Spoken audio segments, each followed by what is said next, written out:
আগামী সপ্তাহে প্রকাশিত হবে এসআইআর এর সাপ্লিমেন্টারি তালিকার প্রথম ধাপ। তবে এই সাপ্লিমেন্টারি তালিকায় আপনার নাম থাকবে কি না, কিভাবে আপনারা চেক করবেন এবং কিভাবে আপনারা বুঝতে পারবেন, আজকের এই ভিডিওতে এই বিষয়ে আপনাদেরকে একদম বিস্তারিতভাবে জানিয়ে দেব এবং ভিডিওর মধ্যেই আপনাদের দেখিয়ে দেব যে কিভাবে আপনারা নিজেদের ভোটার কার্ডের নাম্বার দিয়ে চেক করে দেখতে পারবেন মোবাইল ফোনের মাধ্যমে যে এই সাপ্লিমেন্টারি তালিকায় আপনার নাম থাকবে কিনা। তো এই ভিডিওটি প্রত্যেকটি ভোটারের জন্য খুবই গুরুত্বপূর্ণ হতে চলেছে। অবশ্যই ভিডিওটি আপনারা প্রত্যেকেই প্রথম থেকে শেষ পর্যন্ত সঙ্গে থাকবেন এবং নতুন হয়ে থাকলে চ্যানেলটিকে সাবস্ক্রাইব করে পাশের দেওয়া বেল আইকনটিকেও প্রেস করে অল নোটিফিকেশনটিকে বাজিয়ে দেবেন। বন্ধুরা, প্রথমত আপনাদেরকে বেশ কিছু গুরুত্বপূর্ণ আপডেট সম্পর্কে জানিয়ে দিই, তারপর আমরা দেখিয়ে দেব আপনাদেরকে যে মোবাইল ফোনের মাধ্যমে ভোটার আইডি কার্ডের নাম্বার দিয়ে আপনারা চেক করে কিভাবে দেখবেন যে এই তালিকায় আপনার নামটি থাকবে কিনা। দেখুন, প্রথমত আপনাদেরকে জানিয়ে দিই গতকালকেই নির্বাচন কমিশনারের তরফ থেকে একটি আপডেট দেওয়া হয়েছে। সেখানে স্পষ্টভাবে বলা রয়েছে এই যে 60,06,675 জন আন্ডার অ্যাডজুডিকেশনের মধ্যে রয়েছে, এই সমস্ত ভোটারের মধ্যে 15 লক্ষ ভোটারের নাম কিন্তু নিষ্পত্তি হয়েছে। এই 15 লক্ষের মধ্যেই যে 15 লক্ষের নামই সাপ্লিমেন্টারি তালিকায় উঠে যাবে, এটা কিন্তু একদমই ভুল ধারণা। কেননা এর মধ্যে বৈধ এবং অবৈধ ভোটারও কিন্তু ধরা পড়েছে। তবে আমাদের হাতে যে লিস্ট এসে পৌঁছেছে সেখানে স্পষ্টভাবে বলা রয়েছে এই 15 লক্ষের মধ্যে ধরুন ওই 8 লক্ষের কিছু বেশি ভোটার, 9 লক্ষের কাছাকাছি ধরতে পারেন যে 8 লক্ষের কিছু বেশি ভোটার যে বৈধ তালিকায় রয়েছে বা বৈধ হিসাবে তারা ভেরিফিকেশন করেছে, তাদের নাম কিন্তু এই সাপ্লিমেন্টারি তালিকায় উঠবে এবং তারা কিন্তু নিশ্চিন্তায় সামনের যে বিধানসভা নির্বাচন সেটি কিন্তু দিতে পারবে। এবার প্রশ্ন হলো অবৈধ ভোটারদের নিয়ে। দেখুন, এই তালিকায় কিছু অবৈধ ভোটারের নামও কিন্তু থাকবে, কেননা 15 লক্ষ তো নিষ্পত্তি করেছে। তার মধ্যে আপনাদেরকে জানিয়ে দিই 5 লক্ষের কিছু বেশি ভোটার কিন্তু অবৈধ হিসাবে বিবেচিত হয়েছে।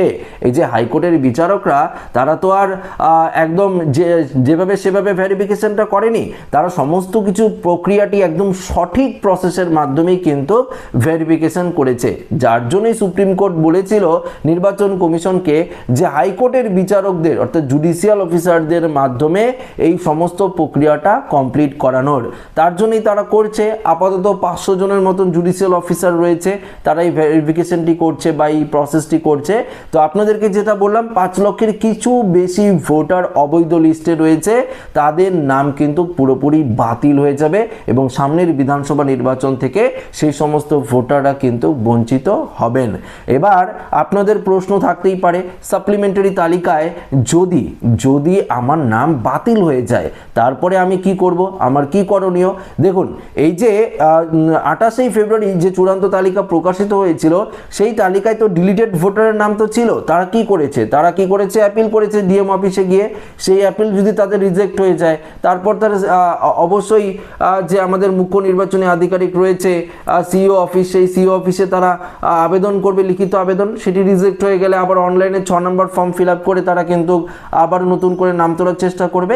এই প্রসেসটি কিন্তু আপনাদেরও করতে হবে। এই সাপ্লিমেন্টারি তালিকা আপনার নাম যদি ডিলিট হয়ে যায়, সেক্ষেত্রে আপনাদেরও কিন্তু এই প্রসেসগুলোর মাধ্যমে গিয়ে তারপর ভোটারের যে রোল রয়েছে বা ইলেকটোরাল যে রোল রয়েছে, সেই রোলে আপনার নাম কিন্তু তুলতে হবে। তো প্রসেসটা কিন্তু অনেকটাই লেন্দি বলতে পারেন। তবে দেখুন, আপাতত 15 লক্ষ ভেরিফিকেশন হয়েছে, নিষ্পত্তি হয়েছে। তার মধ্যে ধরুন 5 লক্ষের উপরে একদম অবৈধ ভোটার ধরা পড়েছে। তো এখনও তো বাকি রয়েছে, আরও বাকি রয়েছে 35 লক্ষ, সেগুলো তো ভেরিফিকেশন হবে। তো আমি যদি ধরি 15 লক্ষের মধ্যে যদি 5 লক্ষ যায়, তাহলে 30 লক্ষের মধ্যে যাবে আরও 5, ধরুন 10 লক্ষ নাম আবারও বাতিল গেল। এবার আরও 30 লক্ষের মধ্যে যদি আমি আরও 10 ধরি, তাহলে 20 লক্ষ, যেটা আপনাদেরকে আগেই বলেছিলাম। আমি তো একটা অ্যাপ্রক্স বলেছিলাম যে 18 থেকে 20 বা 22-এর মধ্যে ভোটার নাম কিন্তু বাতিল হওয়ার সম্ভাবনা রয়েছে সাপ্লিমেন্টারি তালিকা থেকে। এটাই কিন্তু হবে। আগে যেগুলো বাতিল হয়েছে তারপর এগুলো বাতিল হবে, একসাথে যদি আপনারা করেন দেখবেন প্রায় 90 লক্ষের কাছাকাছি নাম কিন্তু বাতিল হওয়ার একটা তীব্র সম্ভাবনা রয়েছে। তবে দেখুন, কমিশনের তরফ থেকে একটা স্পষ্ট ধারণা দিয়ে দেওয়া হয়েছে, আসন্ন যে বিধানসভা নির্বাচন রয়েছে তার আগেই নির্বাচন কমিশন এই সমস্ত প্রক্রিয়াটাকে কিন্তু শেষ করে নিতে চাইছে। কেননা যারা বৈধ ভোটার বলে বিবেচিত হবে তাদের তো সম্পূর্ণ অধিকার রয়েছে আসন্ন বিধানসভা নির্বাচন দেওয়ার, তো তারা তো চাইবে ভোট দিতে, তো তাদের যদি ভোট থেকে বঞ্চিত না হতে হয় তার জন্যই কমিশনারের তরফ থেকে এই বড়সড় সিদ্ধান্তটি নেওয়া হয়েছে। তো দেখুন, আগামী সপ্তাহে সাপ্লিমেন্টারি তালিকা প্রকাশিত হবে। এই তালিকা আপনারা কিভাবে নাম দেখবেন নিজেদের নাম বা কিভাবে রোলটি ডাউনলোড করবেন সেটিও আপনাদেরকে বলে দিচ্ছি। তার আগে আপনাদেরকে দেখিয়ে দিচ্ছি যে এই মুহূর্তে আপনারা কিভাবে নিজেদের মোবাইল ফোন থেকে চেক করবেন যে আগামী সপ্তাহে যে সাপ্লিমেন্টারি তালিকা প্রকাশিত হবে এই তালিকায় আপনার নাম থাকবে কিনা। তো দেখুন বন্ধুরা, গুগল ক্রোমে আপনাদের যেতে হবে। আমি একদম স্ক্রিনশট লাগিয়ে দিচ্ছি আপনাদেরকে, স্ক্রিনশট আপনারা দেখতে পাচ্ছেন। ওয়েবসাইটটি হলো আপনাদের electoralsearch.eci.gov.in। এভাবে যদি আপনারা গুগল ক্রোমে গিয়ে সার্চ করেন electoralsearch.eci.gov.in, একদম সরাসরি সার্চ করলে আপনাদের সামনে অন স্ক্রিনে যে দেখতে পাচ্ছেন স্ক্রিনশটটি, সেই আপনারা একদম সেরকম অপশন আপনাদের হাতে খুলে যাবে। তারপর দেখতে পাচ্ছেন ল্যাঙ্গুয়েজ সিলেক্ট, এখানে আপনারা বাংলা করে নিতে পারেন, ইংরেজি করে নিতে পারেন। পাশাপাশি এখানে অবশ্যই স্টেট হিসাবে আপনাদের ওয়েস্ট বেঙ্গল সিলেক্ট করে নিতে হবে। এবং পাশে দেখতে পাচ্ছেন যে ইয়োর ইপিক নাম্বার অর্থাৎ আপনার ভোটার কার্ডের যে আইডি নাম্বারটি রয়েছে সেই নাম্বারটি, ইপিক নাম্বারটি আপনাদের এখানে দিয়ে দিতে হবে। দিয়ে দেওয়ার পর এখানে ক্যাপচার কোড দেখতে পাচ্ছেন, সেটি দিয়ে যদি সার্চ করেন তাহলে দেখতে পারবেন যে আপনার নাম আন্ডার অ্যাডজুডিকেশনের মধ্যে রয়েছে কিনা লেখা থাকবে। যদি দেখায় আন্ডার অ্যাডজুডিকেশনের মধ্যে রয়েছে তাহলে কিন্তু আপনার ভেরিফিকেশনটি হয়নি।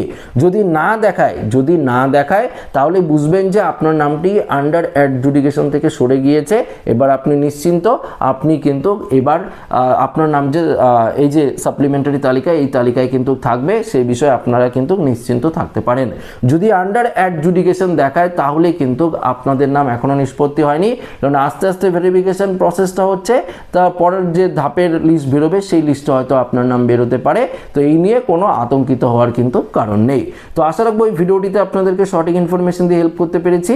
তো ভিডিওটি ভালো লাগলে লাইক করবেন, বন্ধুদের সাথে শেয়ার করবেন, নতুন দেখলে চ্যানেলটিকে সাবস্ক্রাইব করে আমাদের সঙ্গে জুড়ে থাকবেন। ধন্যবাদ।